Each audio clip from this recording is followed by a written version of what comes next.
kitu kingine, halafu kuokoka ni issue nyingine. Maana sio kila aliyoko kanisani ameokoka.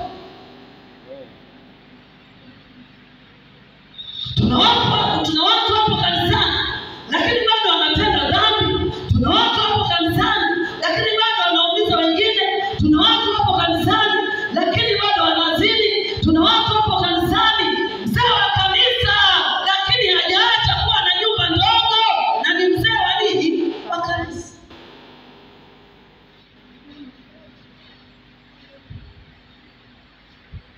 Ila nyapa wameokoka haleluya.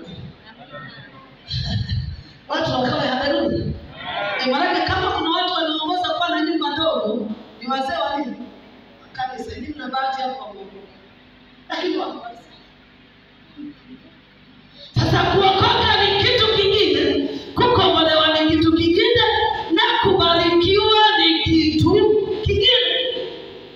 Sasa upo kanisani na bado unaenda kwa miguu kama mtumwa, ni kweli umeokoka sawa, na mbinguni utakwenda sawa. Sasa Mungu sio mfanyabiashara wa hasara kiasi hicho eti akulete wewe duniani ili uokoke uende mbinguni. Sio lengo la Mungu.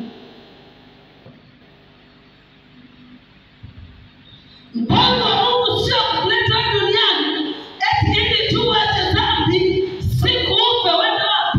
Sio lengo la Mungu. Niliwaambia Mungu aliumba dunia akamaliza. Dunia ife, dunia isife ni kazi ya mwanadamu.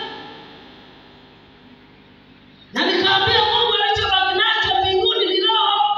Kwa akitaka kufanya jambo lolote lile duniani, ni lazima amtafute mwanadamu mwenye mwili kama wako, mwenye mikono kama ya kwako, mwenye miguu kama ya kwako, ili aweze kushusha jambo ya ile roho ya ile jambo ambalo anatamani liweze kufanyika duniani, ndio liweze kufanyika wapi? Duniani.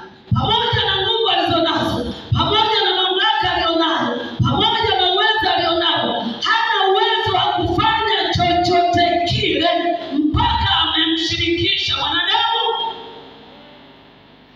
Sasa kwa bahati mbaya sana, hawa wanadamu ambao walitakiwa kumiliki na kutawala, wameachia watumwa ndio wamemiliki na kutawala.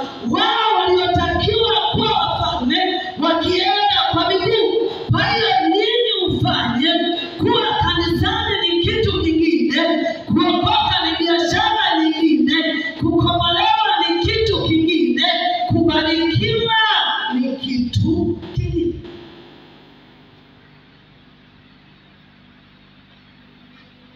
Tuna watu